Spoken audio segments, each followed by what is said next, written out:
मित्रों नमस्कार, मैं हूं राकेश कुमार। आप देख रहे हैं मत अभिमत। मित्रों, आज बड़ा अहम दिन था। अहम दिन इसलिए कि आज से राजस्व महाअभियान की शुरुआत हो रही थी। 16 से 16 अगस्त से 20 सितंबर तक। और दूसरा एक महत्वपूर्ण मामला ये था कि इस महाअभियान को सफल करने वाले जो विशेष सर्वेक्षण संविदा कर्मी हैं, जिसमें अमीन हैं, कानूनगो हैं, अभियंतागण हैं, इन सारे लोगों ने आज से अनिश्चितकालीन हड़ताल की घोषणा की थी, जो आज शुरू हो गया। पटना के गर्दनी बाग में आप देख रहे हैं हजारों की संख्या में ये संविदा कर्मी उपस्थित थे और लगातार सरकार से मांग कर रहे थे। अब ज़रा आप सोचिए, एक मेरे प्रश्न का जवाब अगर आपके पास हो तो, कि जिन संविदा कर्मियों की बहाली की गई थी विशेष सर्वेक्षण के लिए, जब उनको 5 महीने से, जैसा उन लोगों का कहना है कि 5 महीने से वेतन नहीं मिला है, जो मानदेय है वो नहीं मिला है, और 5 महीने से घर घर जाकर अपने घर से पेट्रोल भरवा के गाड़ी से घर घर घूम रहे हैं, और उनका कहना है कि सर्वे का काम हम लोगों ने एक स्तर तक पहुंचा दिया है।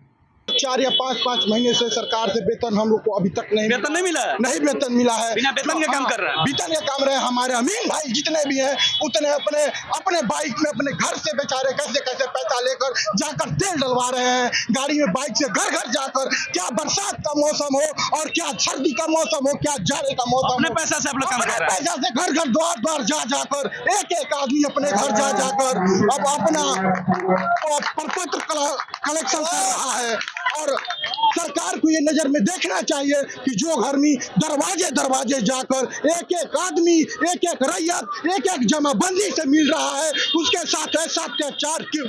आखिर पूछता है ये विशेष सर्वेक्षण कर्मी नीतीश कुमार से कि ऐसा अत्याचार क्यों? तो अब जरा आप सोचिए कि जिन कर्मियों को वेतन 5 महीना से नहीं मिला है, उनके भरोसे आप इतना बड़ा महाअभियान कैसे चला सकते थे? पहले तो आपका उनका वेतन देना चाहिए था कम से कम। ठीक है, कम है ज़्यादा है ये बात का विषय है, वो संविदा पर हैं या परमानेंट हैं, ये सारी बात की है। लेकिन सबसे पहले जब आप उनका पेट ही नहीं भरेंगे और फिर कहेंगे कि मजदूरी करते रहो, तो कैसे करेगा कोई? और इसको लेकर काफ़ी आक्रोश, काफ़ी परेशानियों का बयान कर रहे थे ये जो संविदा कर्मी हैं, जो आज से हड़ताल पर चले गए। मतलब सीधा है कि कहीं ना कहीं यह महाअभियान का जो दावा सरकार कर रही थी, यह महाअभियान लक्ष्य से दूर होता दिख रहा है। मतलब इसकी सफलता पर तो शुरू में ही प्रश्न चिन्ह लग गया। मैंने पहले भी बताया था कि महाअभियान पर ग्रहण लगता दिख रहा है, और आज वो सामने दिखा इसलिए कि हमने कम से कम 10 गांव के लोगों से बात की, अलग अलग गांव के लोगों से, और सारे लोगों से हमने पूछा कि क्या भैया आपके गांव में कोई व्यक्ति आपका जो जमाबंदी होता है उसका कागज़ लेके आप लोगों के पास पहुंचा है? तो उस 10 गांव में से, अब यह संयोग भी हो सकता है, लेकिन उस 10 गांव में से किसी ने भी नहीं कहा कि उनके घर पर कोई व्यक्ति पहुंचा है उनकी जमाबंदी का प्रिंटेड कागज़ लेकर। मतलब कि यह घर घर जाने वाली जो बात थी वह आज तो नहीं चली। इन कर्मियों का जो हड़ताल है, इसका असर तो दिखा, और ज़्यादा असर तो दिखेगा शिविर में, जब शिविर की बात आएगी। लेकिन अन्य भी कर्मियों को जोड़ा गया था इसमें, बावजूद इसके कुछ नहीं दिखाई दिया।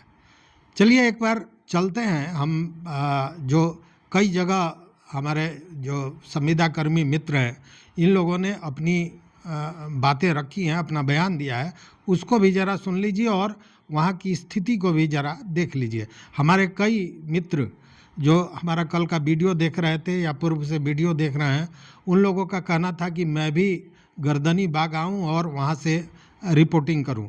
तो मित्र, मैं पूरी तरह आप लोगों के साथ हूं और मैं रिपोर्टिंग कर रहा हूं।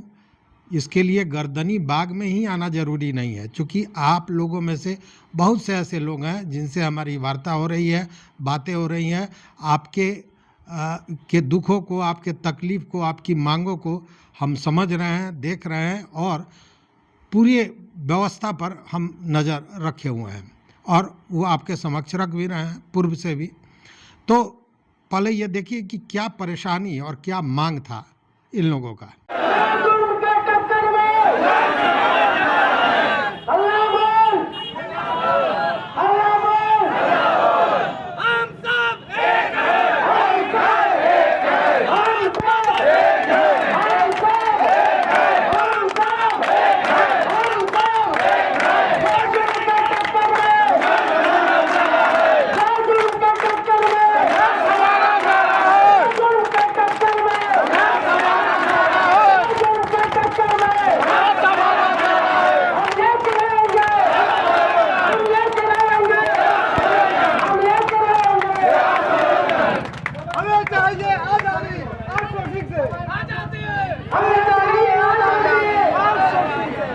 सभी साथी मोबाइल का फ्लैश ऑन करके ऊपर दिखाइए, अपना प्रेजेंटेशन दिखाइए। इसलिए पहुंचे हैं कि हम लोग का जो जॉब है वो खतरे में है।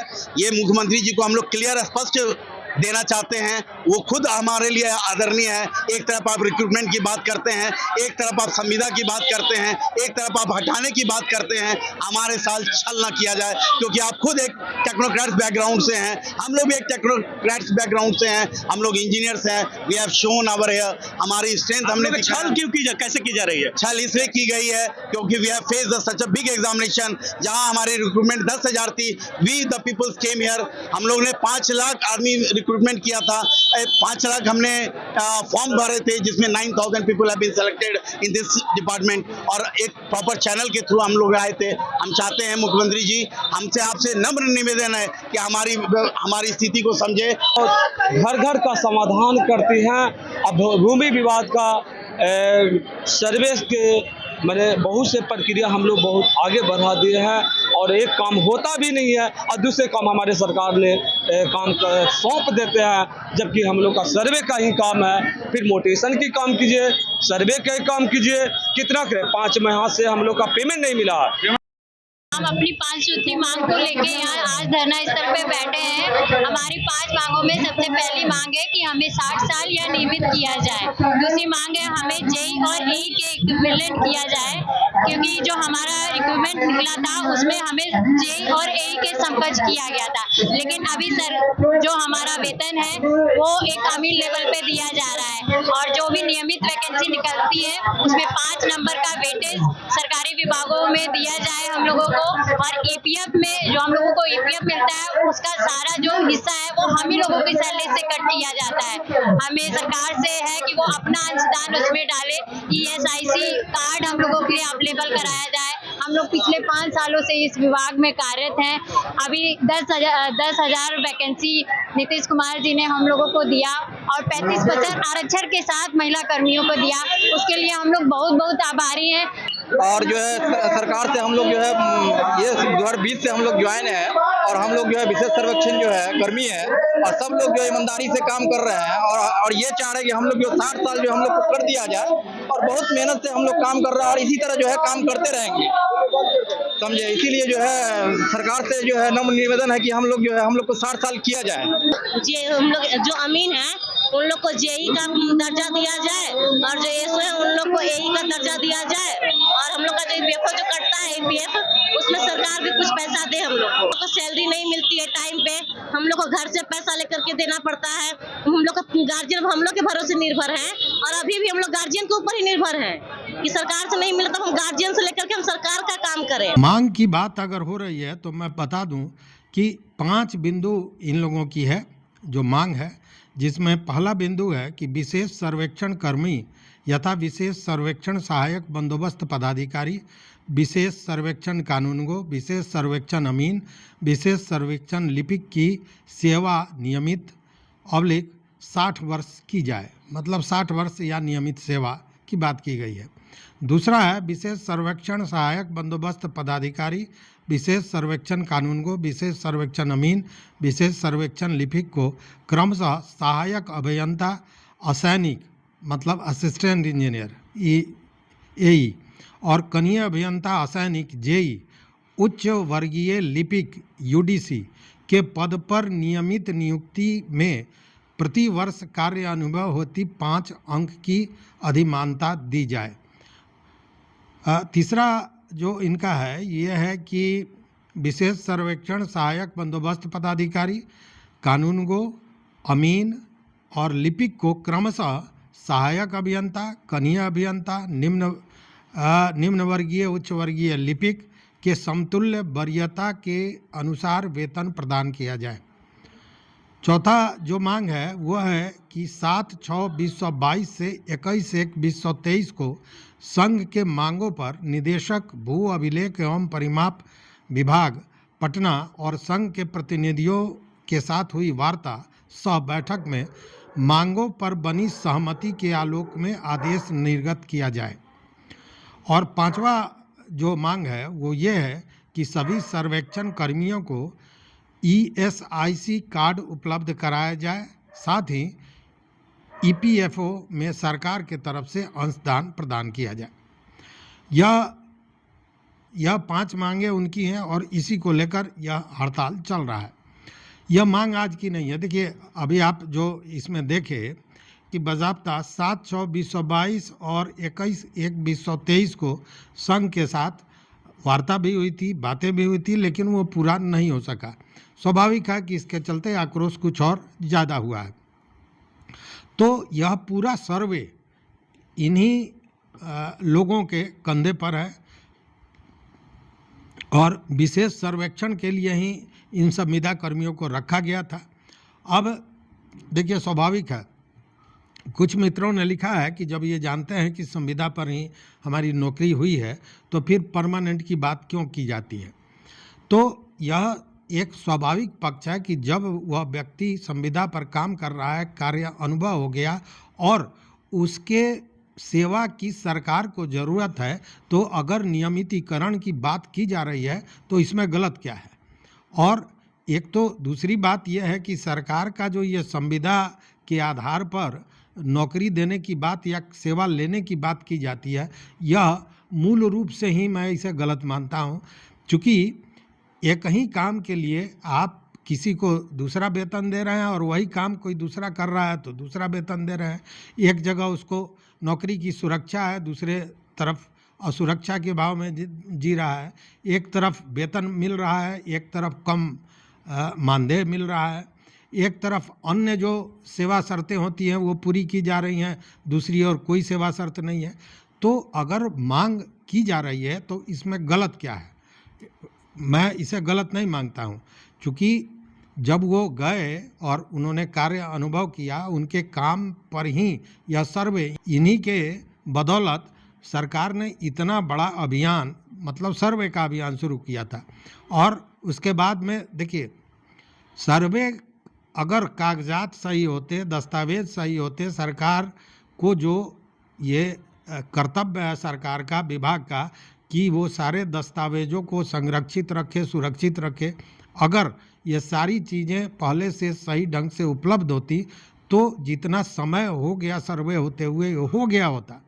लेकिन सवाल यह है कि राजस्व विभाग के जो पूर्व के कर्मी रहे हैं या जो कर्मचारी हैं या जो पदाधिकारी हैं, आधा अधूरा काम होता है। मैं आपको कल परसों में जिस दिन फुर्सत होता है मैं आपको एक वीडियो दूंगा कि किस तरह जमाबंदी कायम होता है और किस तरह हटाया जाता है। इस पर मैं साक्ष्य के साथ आपको बताऊंगा कि एक ही ज़मीन के 4-4 जमाबंदी चल रहे हैं।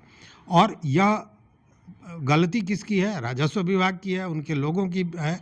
अभी जब सर्वे हुआ तो सारे तरह का जो चेक एंड बैलेंस का मामला होता है, सारे लोगों पर नज़र रखना, मॉनिटरिंग करना, यह अगर पहले से हुआ होता तो आज की ये स्थिति नहीं होती। लेकिन मामला तो यहाँ ये है कि जो राजस्व से जुड़े हुए लोग हैं, मैक्सिमम वही भूमि विवादों को पैदा करने में, उसको जिंदा रखने में अपनी महत्वपूर्ण भूमिका निभाते हैं। ऐसे में स्वाभाविक है कि ये सारी गलतियां होती और उसका खामियाजा सरकार को भुगतना पड़ रहा है।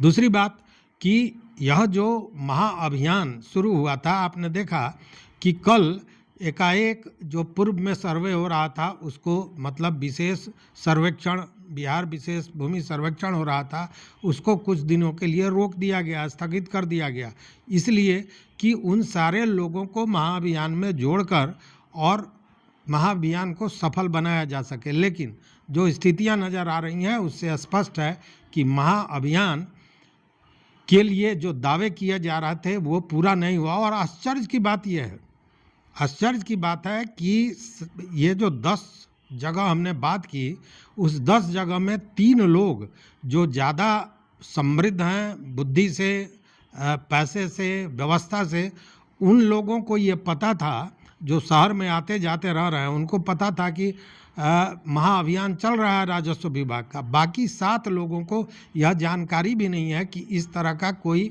आयोजन होने जा रहा है, गांव-गांव, घर-घर जाकर कागजों को दुरुस्त किया जाएगा। तो कहीं ना कहीं इसमें भी लैकनेस हुआ है, चूँकि लोगों को जानकारी भी नहीं है, जो मैं स्पष्ट प्रमाण सहित मैं बात कर रहा हूँ। और अगर आप देखना चाहें तो एटेंडम किसी के यहाँ, किसी गांव में आप फ़ोन कर लीजिए और वहाँ पूछ लीजिए, आपको समझ में आ जाएगा कि क्या स्थिति है। वैसे में महाअभियान के सफलता के जो दावे किए जा रहे थे, जो उसमें कहीं ना कहीं खोखलापन दिखाई दे रहा है। अब देखने वाली बात है कि सरकार इन संविदा कर्मियों से पूर्व में भी वार्ता कर चुकी है, अब आगे क्या कर रही है, क्योंकि 4 दिनों से देखिए इसमें इन लोगों को मैं इसलिए कहूँगा कि 11 से 14 तारीख तक इन लोगों ने सांकेतिक हड़ताल किया, बजाबते काली पट्टी लगाकर यह अपना काम कर रहे थे। मतलब कि सरकार को पूर्व से यह सूचित करना चाह रहे थे कि हमारी कुछ मांगे हैं, हमारी कुछ परेशानियां हैं, इसको दूर की जाए। लेकिन सरकार की तरफ से, विभाग की तरफ से इस पर कोई सुनवाई नहीं की गई और अंततः पूर्व में ही यह घोषणा कर दी गई थी। देखिए 16 तारीख से महाअभियान होना था और 16 तारीख से ही अनिश्चितकालीन हड़ताल की पूर्व घोषणा की जा चुकी थी। तो अगर महाअभियान को आगे बढ़ाना था तो कम से कम सरकार को इन हड़ताली लोगों के साथ, जो विशेष सर्वेक्षण संविदा कर्मी हैं, इन लोगों के साथ बैठ के बात तो कम से कम करते, कोई रास्ता निकालने की व्यवस्था होती। चूँकि पहले भी आपने वार्ता किया, उस वार्ता में कहीं ना कहीं कमी रह गई, उसको पूरा नहीं किया गया, जिसके चलते आज ये स्थिति बनी हुई है। तो अब देखने वाली बात यह है कि यह हड़ताल कब तक, हालांकि जो हड़ताली लोग हैं उनका दावा है कि जब तक मांगे पूरी नहीं होती है तब तक हड़ताल जारी रहेगा, अनिश्चितकालीन हड़ताल भी है। और चुनाव का समय है, देखिए मैं बता दूं, चुनाव का समय है, यह हड़ताल कहीं ना कहीं राजनीतिक रूप ले लेगा। जब इनकी संख्या दूसरे पार्टी के लोग, विपक्ष के लोग देखेंगे तो निश्चित रूप से यह जो लड़ाई है यह राजनीतिक बनती चली जाएगी। हालांकि उससे लाभ बहुत नहीं होता है, लेकिन फिर भी जो विपक्ष के लोग हैं, जो दूसरी पार्टियां हैं, वो चाहेंगी कि इस आंदोलन को वो अपने आंदोलन के रूप में आगे बढ़ावें। देखने वाली बात है कि अगले दिनों में क्या होता है, क्या महाअभियान आगे बढ़ पाता है, क्या इनका जो हमारे संविदा कर्मी हैं इनका हड़ताल आगे बढ़ पाता है, क्या हड़ताल का कोई रास्ता निकलता है, क्या महाअभियान को आगे बढ़ाने के लिए कोई तरीका सरकार ईजाद करती है। तो इस वीडियो में बस इतना ही। देखते रहिए मत अभिमत। मित्रों, चैनल पर नए हो तो सब्सक्राइब कीजिए, लाइक कीजिए, दोस्तों के साथ शेयर कीजिए और अपना विचार जरूर दीजिए। बहुत बहुत धन्यवाद, कोटिशः आभार।